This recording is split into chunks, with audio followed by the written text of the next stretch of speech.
में जाकर अपने ठहरने के लिए स्थान गम, परंतु कहीं भी उन्हें स्थान न मिला। अंत में गांव के मुखिया ने उन्हें बहुत ही बड़ी धर्मशाला दिखा दी। ब्राह्मण साथी सहित उनके भीतर जाकर रात में निवास किया। सवेरे होने पर उन्होंने अब अपने को तो धर्मशाला के बाहर पाया, किंतु उनके और साथी नहीं दिखाई दिए और उन्हें खोजने के लिए चले।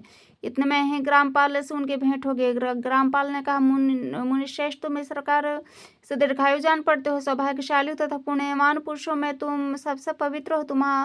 तुम्हारे भीतर कोई भी लोकोत्तर प्रभाव विद्यमान नहीं है। तुम्हारे साथी कहाँ गए? कैसे इस भवन से बाहर हुए?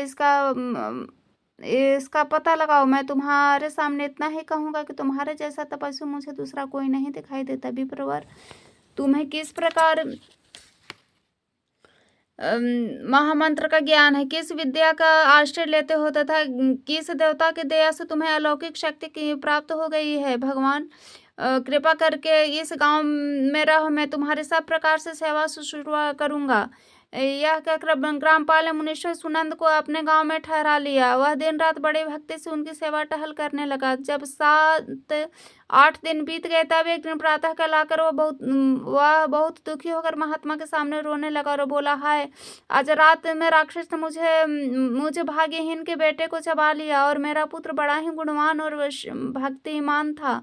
ग्रामपाल के इस प्रकार कहने पर योगी सुनंद ने पूछा, कहाँ है वह ब्रह्म राक्षस और किस प्रकार उसने तुम्हारे पुत्र का भक्षण किया है? ग्रामपाल बोला, ब्राह्मण, इस नगर में एक बड़ा भयंकर नरभक्षी राक्षस रहता है। वह प्रतिदिन आकर इस नगर में मनुष्यों को खा लिया करता था। एक दिन समस्त नगरवासियों ने मिलकर उससे प्रार्थना की कि राक्षस, तुम हम सब लोगों की रक्षा करो। हम तुम्हारे लिए भोजन की व्यवस्था किए देते हैं। यहाँ बाहर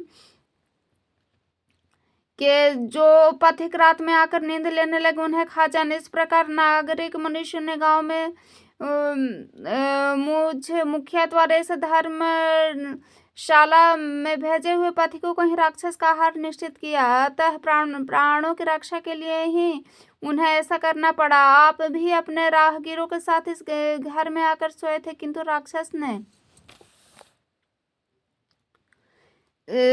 सबको तो खा लिया, केवल तुम्हें छोड़ दिया। द्विजोतम, तुमने ऐसा कि तुम में ऐसा क्या प्रभाव है, इस बात को तुम ही जानते हो। इस समय मेरे पुत्र का एक मित्र आया था, किंतु मैं उसे पहचान न सका।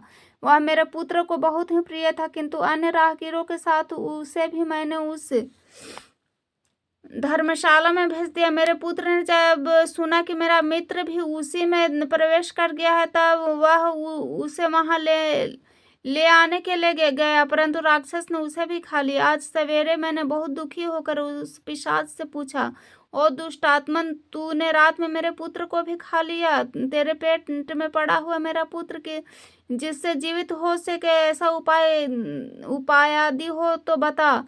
राक्षस ने कहा, ग्रामपाल, धर्मशाला के भीतर घुसे हुए तुम्हारे पुत्र को न जानने के कारण मैंने भक्षण किया। अन्य पथिकों के साथ तुम्हारा पुत्र भी अनजाने में ही मेरा ग्रास बन गया। वह मेरे उदर में जिस प्रकार जीवित है और रक्षित रह सकता है, वह उपाय स्वयं विधाता ने ही कर दिया है।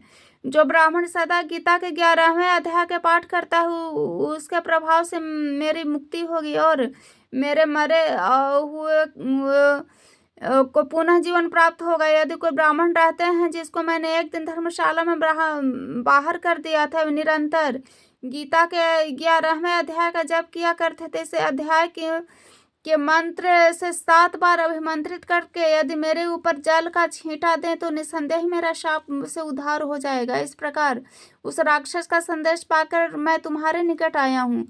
ब्राह्मण ने पूछा, ग्रामपाल, जो रात में सोए हुए मनुष्यों को खाता है, उस प्राणी किस पाप से राक्षस हुआ है? ग्रामपाल बोला, ब्राह्मण, मैंने इस गांव में कोई किसान ब्राह्मण रहता था। एक दिन वह अपने अगहनी के खेत की क्यारियों की रक्षा करने लगा। वहां से थोड़े ही दूर पर एक बहुत बड़ा गिद्ध किसी राही को मारकर खा रहा था। उसी समय एक तपस्वी कहीं से आ निकले, जो उस राही को बचाने के लिए दूर से ही दया दिखाते हुए आ रहे थे।